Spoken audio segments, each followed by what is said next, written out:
Well, we have a couple of things on our agenda for today, and the first thing I wanted to draw your attention to was this. This is a necklace by Lisa of Desert Dragonworks. She's the same artist who did the pens that were part of yesterday's giveaway. So we have this, and this is a steampunk slash goth piece. So the first thing we're going to talk about is steampunk versus goth. Then we are going to talk about fans. So stay tuned. We'll be right back.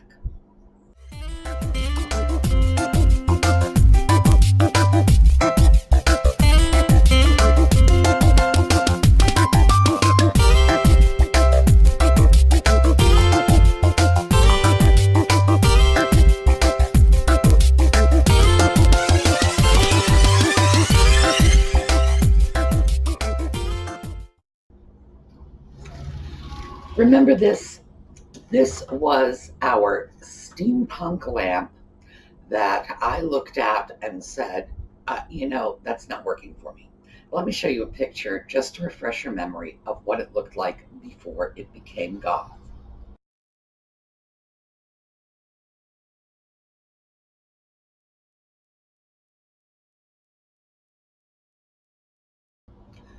Okay, so what I did was I repainted the housing of the fan. Now, I don't know if you can see, this has a hammered effect. This is not from the paint. This is actually the way this housing is made. So, the paint I used is an iridescent black metallic. So it doesn't look quite black, it doesn't look quite gray, it doesn't look quite silver. I like the paint. And when it was a steampunk lamp, it had this darling little Jules Verne steampunk octopus in the middle. Well, it's a goth lamp now, so it's got a spider. Because octopus, well, an octopus might be steampunk, a goth, no, spider all the way. And the Etsy seller from whom I bought the spider added this adorable little spider as a free gift. And boy, I wanted to keep that little guy. I thought, if I just glue a magnet on the back of him, that's going to be a brooch. But he looks too good with Mama Spider there, so I'm afraid he's going to have to stay with the lamp. And one other little thing I did, which I probably should have done regardless of which direction this lamp took, was I twisted the bulbs so that they are now on an angle. Before, when it was a steampunk lamp, they were just going straight across horizontally. I think it's a little more interesting with them off at a slight angle. And that's probably only about, maybe a 45-degree angle. So this is our new goth piece.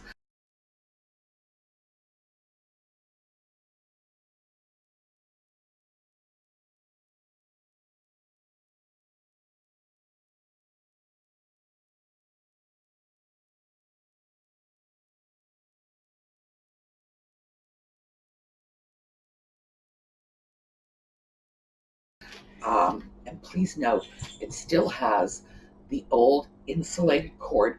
This cord is new old stock. You see things like this marked NOS. What it means is it was never used.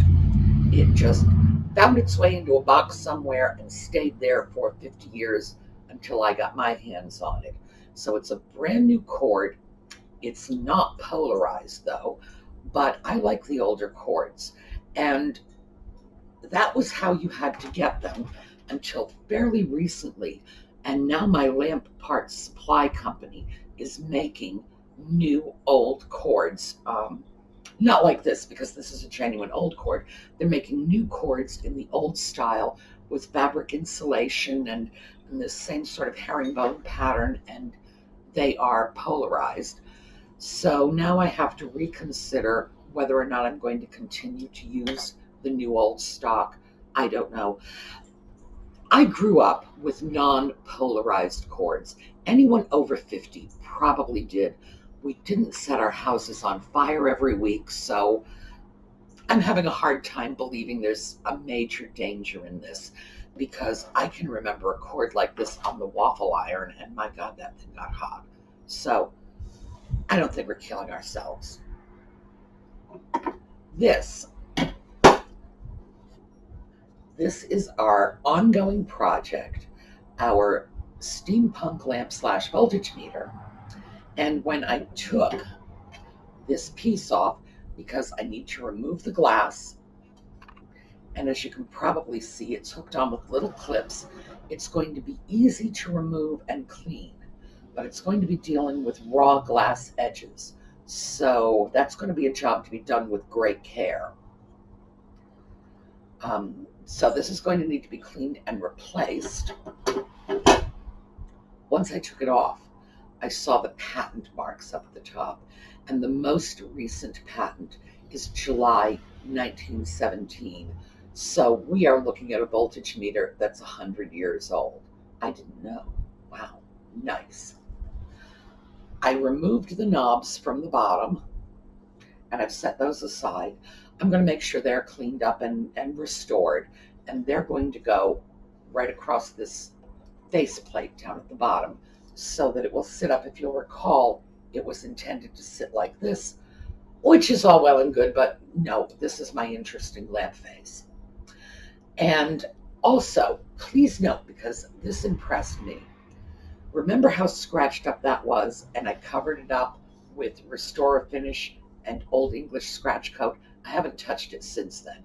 So these finishes hold up well, and I thought I would just grab this and show you, because the Old English I used was in one of my smaller bottles, and I keep that so I can throw it in a cleaning bucket and drag it around the house with me without having to lug the entire contents of the cabinet under my sink. Old English scratch cover. Incredible stuff. It really will hide a multitude of sins. So those are the ongoing projects. But I did want to talk to you about our Goth steampunk lamp transition, because there is a certain amount of overlap between Goth and steampunk. And for me, the overlap starts at the very beginning. I credit steampunk back to Mary Shelley. 200 years ago, when Mary Shelley was just a teenager, the girl was 19 when she did it. She wrote Frankenstein, or the Modern Prometheus. When I think of how I frittered away my adolescence, I should have been writing novels. My goodness, she makes me feel ashamed of myself. That, in my opinion, was the first of the steampunk novels, because she took her existing culture, which would have been Regency England, and she superimposed a completely outlandish sort of science fiction of reanimating the dead on top of that. Yeah, that's about as steampunk as it gets. However, given the fact that it's the dead she's reanimating, that's totally goth too. And goth and steampunk as subcultures came about at just about the same time, 1980s. Steampunk was out of the science fiction novels, and it was a play on cyberpunk, which was the technology end. This was steampunk because they were using Victorian technology. They were using steam engines. And the goth movement came out of the 1980s as well, though not from literature, from music. And that was like Susie and the Banshees, or Adam,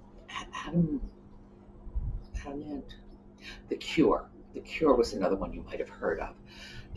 Those were the early goth influences from music. but it very quickly developed a life of its own. And now Goth has very little to do with music. It's its own aesthetic, its own subculture. Same as steampunk. For me, I am not into a weird steampunk subculture or cosplaying or whatever. I just love the aesthetic. I love the combination of antiques with gears and levers and pulleys, and that just really, really appeals to me. Goth, not so much. That's probably because I would look terrible if I dyed my hair black. And of course, to be a good goth, you must have black hair. Although somebody recently pointed out white is becoming very fashionable among the goths. So maybe I could dye my hair white and become a goth. But still, that heavy black eyeliner would probably just freak me out a little.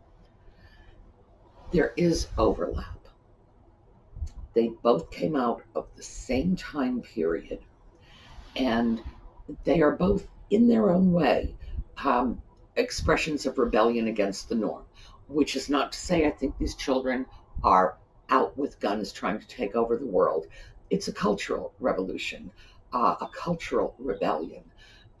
They are just saying, this is who we are. We want to be us. We don't want to be you, which in fact was the same thing my generation said to our parents. Although we did have guns, we did want to take over the world.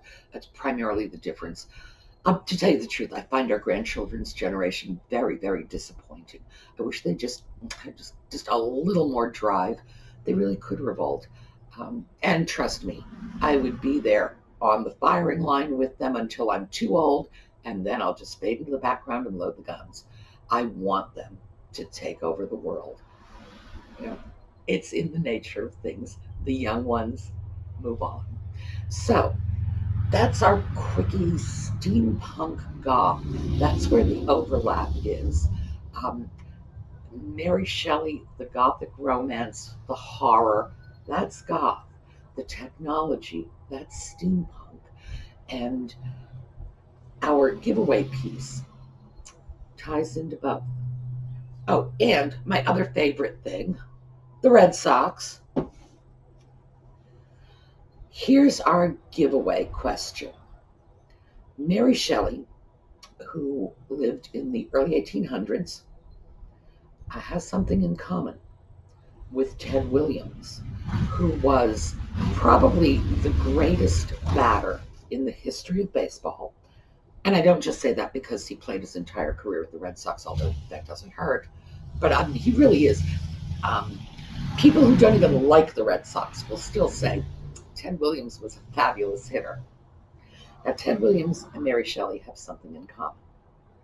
And if you go on Wikipedia, look up their biographies, you will not have to go any further than the first line to figure out what it is. Oh, word of the day, further, farther. Farther refers to real distance. I live a mile farther up the road than he does. Further refers to metaphorical distance. I am not going to get drawn any further into this ridiculous conversation. One is real, one is metaphorical. So that's how you separate the usage.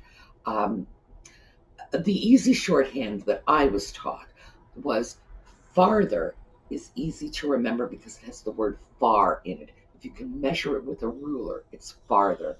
Further, no, it's a little more removed, a little more metaphorical, a little less real, a little more imaginative. So there's our words. Anyway, Mary Shelley, Ted Williams, very first line of their biography. You're going to figure out what they have in common.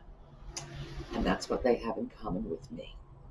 So tell me what it is. Winner gets our lovely Desert Dragonworks Steampunk/Goth necklace. And thank you to Lisa. The rules will be posted below the video as usual for the giveaways. All you have to do is just subscribe to the channel, like the videos. It would be a good idea, but it's not necessary, to hit the notifications bell so I can get in touch with you if you win, when you win. It's open to everyone. The rules actually say it is open to every legal resident of planet Earth over the age of 18. However, If you do not live within the United States, I'll just have to give you an alternate prize, and that has nothing to do with me. That has to do with the tax man, the customs, but it's our way of including everyone, because if we didn't make a substitution in the prize, we couldn't include our overseas viewers, and I don't like that. That wouldn't be fair. All right, so let's take a look at fans, because I got some questions about fans recently, and I collect fans. So I thought I would go over some of this with you, including some of my favorite fans. This is a cockade fan on a chain. This is not a child's fan, even though it's only this big. This is not a doll's fan. These are the fans that were used by the flappers in the dance halls. In fact, I have a half cockade fan here, and it actually has the name of a Berlin dance hall on it, because the dance halls often gave them away as free gifts for people who would show up for their dances, because this is pre-air conditioning. The dances often took place in the summer. They were crowded dance halls, stifling hot, and people were running around doing the Charleston la la la and working up a serious sweat. It's not like the old days when they were just calmly waltzing in a very sedate manner. No, our grandmother's generation were definitely just hip-hopping around there. These are celluloid pieces, and celluloid is a kind of plastic that here, it's very flexible. If you did this to other kinds of plastic, you would break it, but celluloid has a lot of give, makes it really good for use as a fan. Also, it was cheap, and it was intended to resemble ivory. You often hear celluloid referred to as French ivory or ivorine, which I think might have been one of the brand names. It's not anymore. That's sort of fallen into common usage, like zipper, which tells you if you don't protect your trade names, you're going to lose them, because that's what happened to the zipper folks. That used to be a trade name. So, very nice little things. When you buy a celluloid fan, and by the way, these are not valuable. These are the kinds of things that you buy for yourself, for your own personal use, because unless they are extremely rare or extremely unusual, they don't, generally speaking, have much value. So I'm not sharing this information with you for investment purposes, but just consider it for your quality of life purposes. Because when you get to be my age, oh yeah, those hot flashes really get to you. If you're buying a celluloid fan, people are going to show you this picture. This is not the picture you want to see. This is the picture you want to see. Do not be afraid to ask for better pictures. Now, what's this going to tell you? Well, this fan has been re-ribboned. The original ribbon had fallen apart, deteriorated, been torn, whatever, and someone put a new ribbon in it. They used a polyester ribbon. It's got a little glitter to it. It's pretty. But note the size of that, because it's not the original silk ribbon. On the original fan, with the silk ribbon, would have laid together, it would have lain together just like this. No gap. So that's the first thing. You should never pay as much for a re-ribboned fan as you would for a fan with the original ribbon. This is called a finger ring. Even on a small fan like this, you probably could, well, I can't, but yeah, you could probably get your finger in there if you had smaller hands. The fan blades or staves are held together by a rivet that goes right through here, holds the finger ring, and there should be a little celluloid button on either side. Almost all of them came with buttons. Once in a while they didn't, and you can usually tell if they were not designed to come with a little button, because the little rivet end will usually be finished off. It won't be raw and rough. It won't look like an ordinary nail head. It will it will look like a metal version of our little celluloid button cover. And that's what you want to look for. You can usually get very good deals on these little purse fans because people mistakenly believe that they are doll fans or child's fans. Absolutely not. They were for adult women. And remember, they came out at a time period when a woman's purse was not like a tote bag like it is today, but it would have been a small reticule. Sometimes little, yeah, you've seen them, little beaded bags, sometimes nothing more than a pocket. This is the sort of thing that can easily slide into a pocket because women just didn't carry that much stuff with them. Probably because they weren't allowed to go out in public on their own very much, but thank goodness times have changed.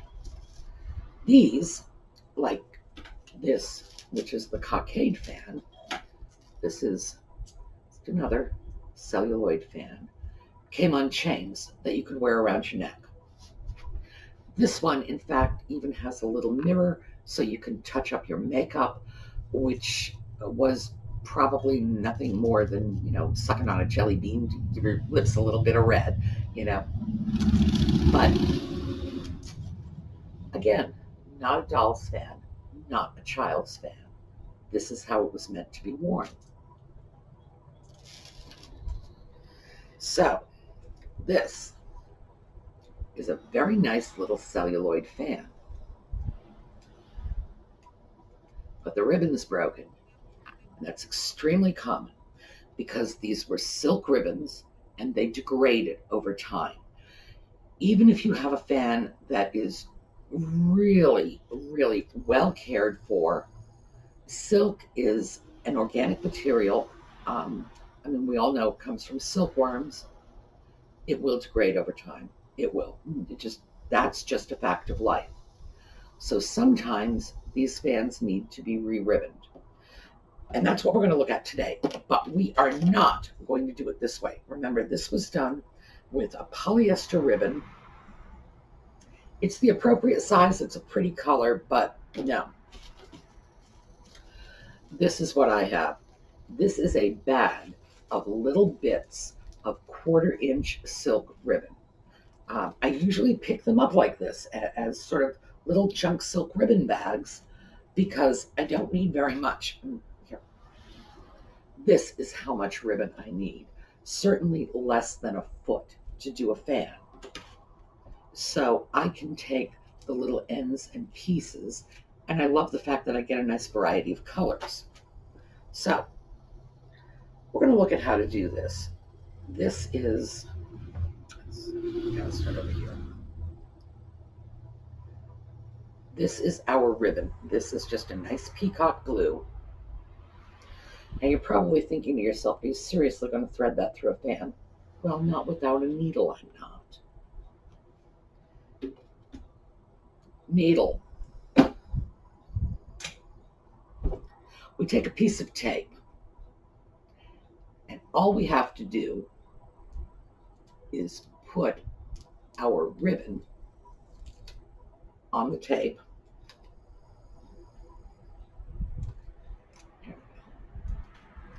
And then we're just going to fold the ends over. And you can actually fold them a little smaller than the width of the ribbon. Sort of curl the ribbon in onto itself a little. That will make it easier to go through the holes. Bang. This is our needle, but it's not pointed, so we have to deal with that. So we're just going to cut the end off on a point.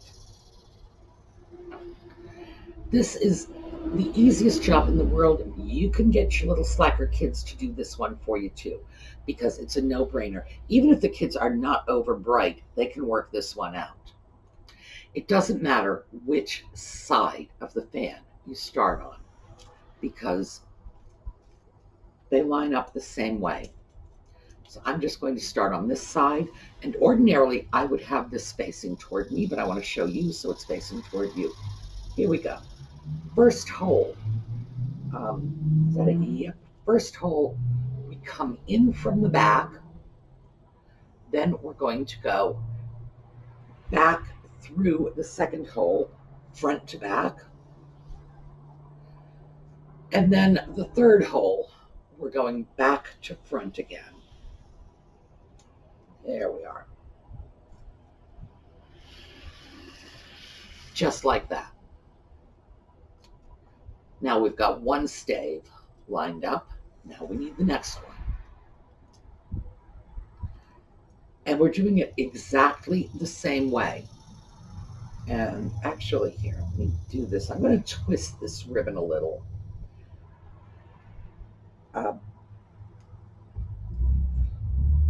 Okay. We went back to front. Second hole, front to back. Third hole, back to front again. Now the reason I twisted that ribbon is because it's likely it will happen as you're threading your fan, and it's not a big deal. All you have to do is just pull your ribbon through carefully, and it will sort itself out, just like that. That's all I did, and you were right here, you saw me do it. Just pull it through, and the twist comes right out. And then when you have them all done, and you're just going to keep doing this, on your end stave, there will be an area where the original ribbon was glued. There will be a mark. All you need to do is just line your new ribbon up, glue it in place, snip off the end, do it on both sides, and you are done. Now, originally, these silk ribbons were soaked in probably a water with a light dose of glue, probably nothing more than Elmer's glue. And that kept the ribbon in place on the fan staves. But there are many, many ways to cope with that. You can add additional glue. You can actually soak this in water with a little Elmer's glue. By a little, I mean a little. You get yourself a bowl of water, you throw in a squirt of Elmer's glue, you mix it up, because you do not want this to lose its flexibility. And over here, where I have the remaining ribbon, the way I'm going to get this off is to soak it. Soaking does not hurt celluloid. Throw it in warm water and the ribbon will just eventually degrade out. It will loosen the glue and the ribbon will sort of fall apart in little bits and pieces and strands. The celluloid will not be hurt. So that is how you cope with a damaged celluloid fan. If there is any other damage, if there is damage to the celluloid, no, it can't be glued. There's nothing you can do about it. It's broken my heart. I have some sweet little fans that they have damage. Nope, can't be fixed. You cannot reglue this stuff. Once it's broken for good. What you can do, however, is if you have a fan that is missing its little rivet cover, you can usually do a cover over it with one of those two-part epoxies. They're designed to remold china cup handles. That's how you see them advertised. If you pop a little bit on there and shape it into a little ball, it will probably harden and give you a little rivet cover, which you could paint or possibly even dye the epoxy. I've never actually tried to do this, but it would work. So, fans.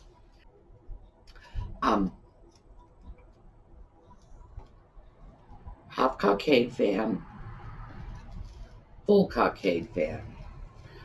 I collect these little half cockade fans. I think they are fun.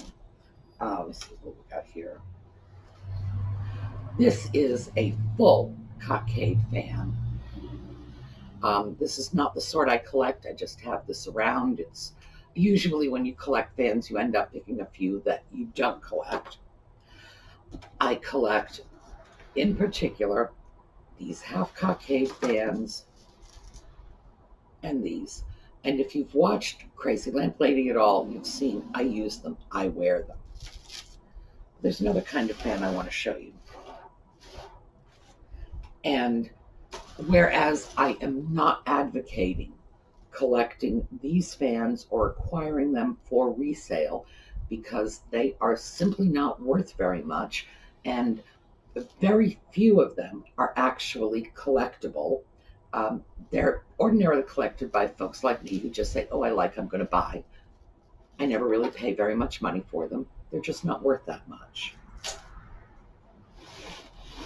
Now I'm going to show you the ones that are. Let me start. Yes, let's start with this one. Okay, the reason I'm going to start with this one is this was my most recent acquisition. I got this about 2 weeks ago on eBay. I believe I paid $14 for it, including shipping. You know what this is? This is ivory. You gotta know it's worth a lot more than $14, including shipping. A fair market value on a piece like this in today's market, if you could sell it at will, which you cannot, but we'll get into that in a second, would be anywhere from $300 to $500. Closer to $5. This is a large fan, and it's in perfect condition. It's even got the original tags on it. So, before we get into the fans, let's get into the legal. 1, I am not advocating the slaughter of elephants for ivory, period. I don't want any comments about that because I am an animal lover and it will only really annoy me and I will block your comment. This is not about killing creatures for their tusks.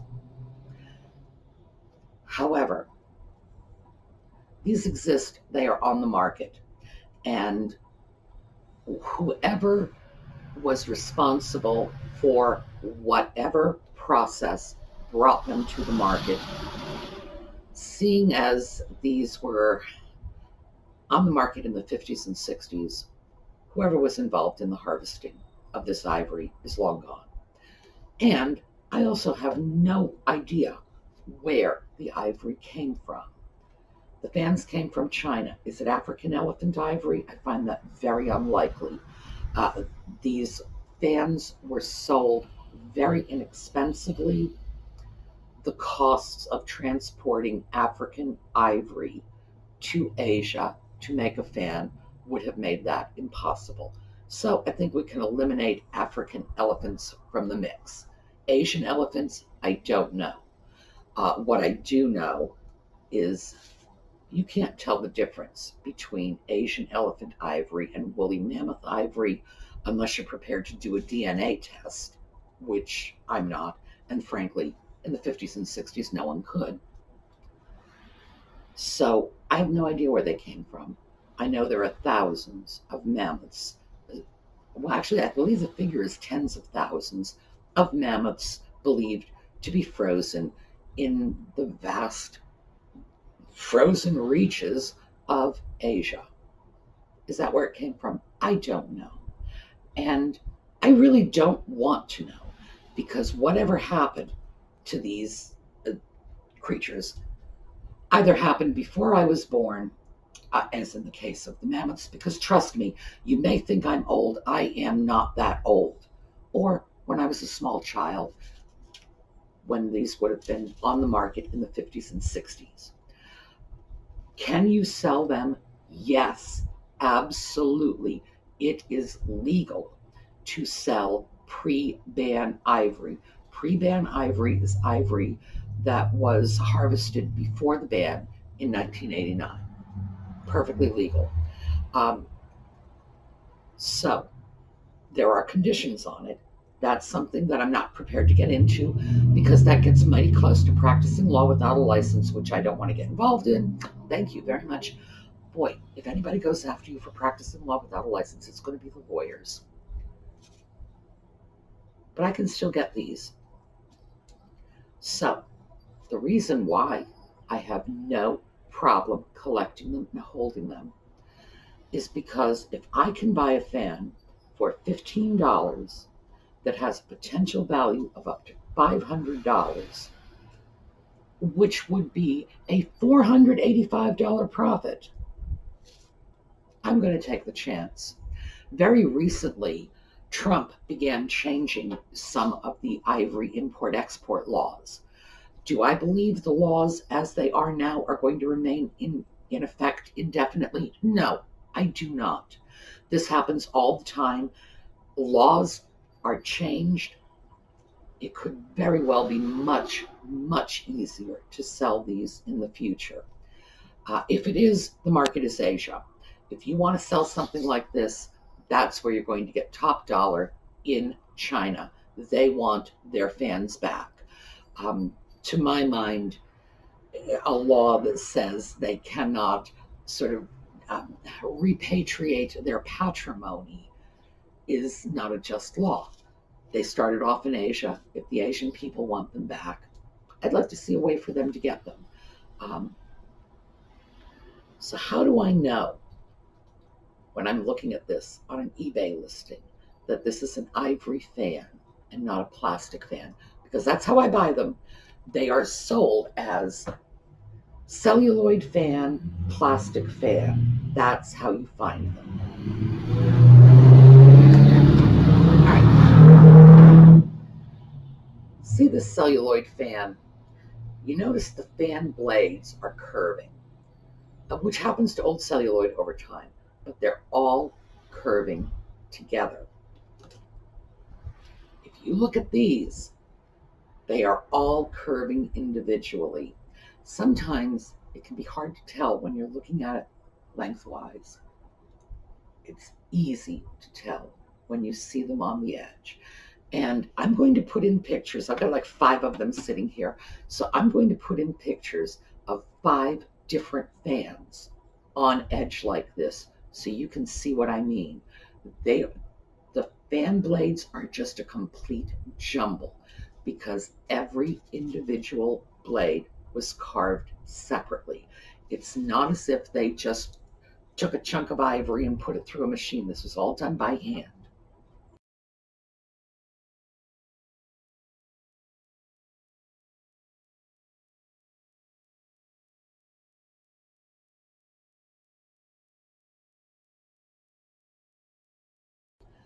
That is your first indication. That is also your best indication.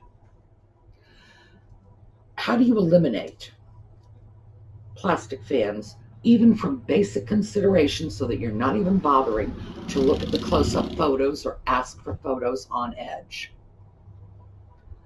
This end piece is perfectly flat. There is no embossing at all. On the plastic fans from this period, they were embossed. It will be a 3-dimensional end blade. You see that? You walk away. This one is perfectly flat with an incised design. Now, not all of the end blades match the interior blade design. Some do, some don't. Let me just see if I can find you one that doesn't. I'm sure I must have one that doesn't here. That does. Hi, you. Yeah, here we go. Notice the end blade does not match. It's different. That's always a possibility with these fans. They are all incised, and if you take a very close look at them, and it's best if you have them in a nice light, you can see the grain pattern of the ivory. It looks like very much like wood grain. You can see it. They're incised. They're carved. This one is a little different. Usually, you find them carved in long lines. You take a look at the photos, you're going to know what you're looking for. You're going to be able to spot them. Also, they very frequently come in boxes like this with glass tops. Sometimes you will find plastic fans in boxes like this, so don't let the box alone determine your purchase. But if you see a fan in a glass-topped box, if the end stave is flat, not embossed, and the design is incised, cut into it, also the ends are toothed. That's something that's in common with virtually all of them. Just a little, they call that dental carving, as in tooth, although it's not dental, it's dentil, but little toothed edges. You see that? Yeah, odds are you've got an ivory fan. Once you've got the fan in your hot little hands, if you've ever handled an ivory fan and handled a plastic fan, you will know the difference immediately. I am perfectly content to keep my fans and hold them until the laws for selling these change and the economic climate for this is a little more favorable. It could change tomorrow, it could change next week, it could change in 10 years. I could just end up leaving a shoebox full of thousands of dollars of fans to one of my heirs with a little note saying, "Do you know what this is, hon? Aren't you glad you were nice to me now?" So these are worth the time it takes to grab them up. Ivory has an intrinsic value. It always will. It is always going to be worth more than the $10 or $15 that people are selling them for because they don't know what they have. Now, as a little postscript, do you remember that package I got that came in a cylinder and the lid was missing, and I was like, oh dear, what am I going to do? One of the reasons I was very, very reluctant to leave a review for that transaction was because I was really annoyed.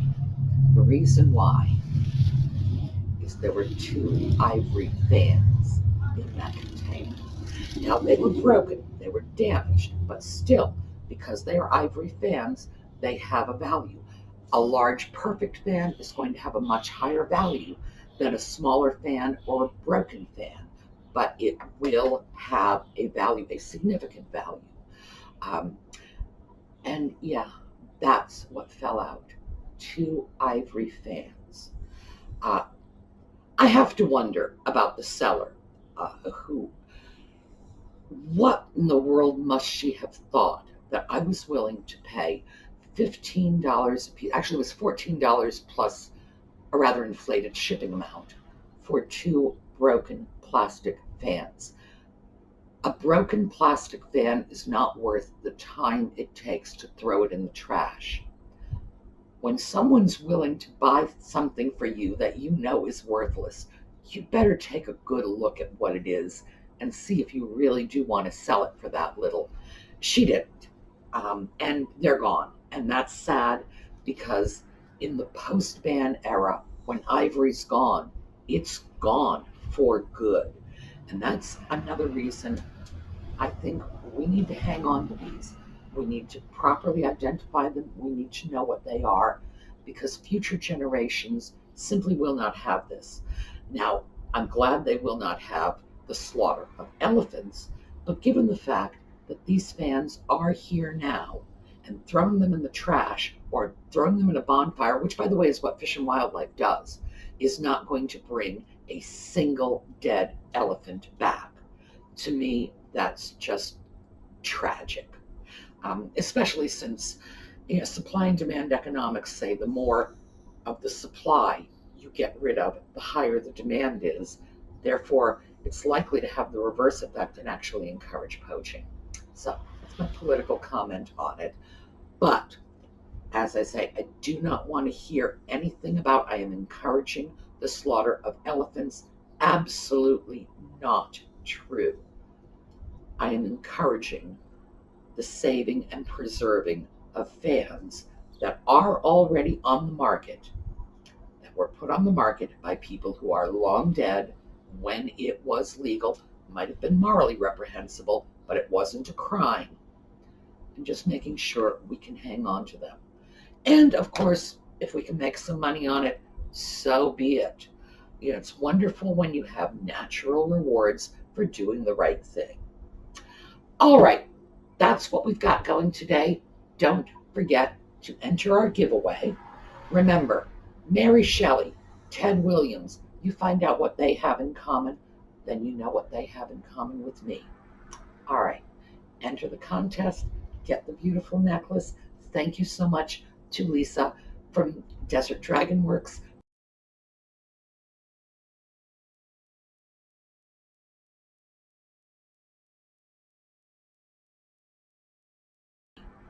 All right, enter the contest, get the beautiful necklace.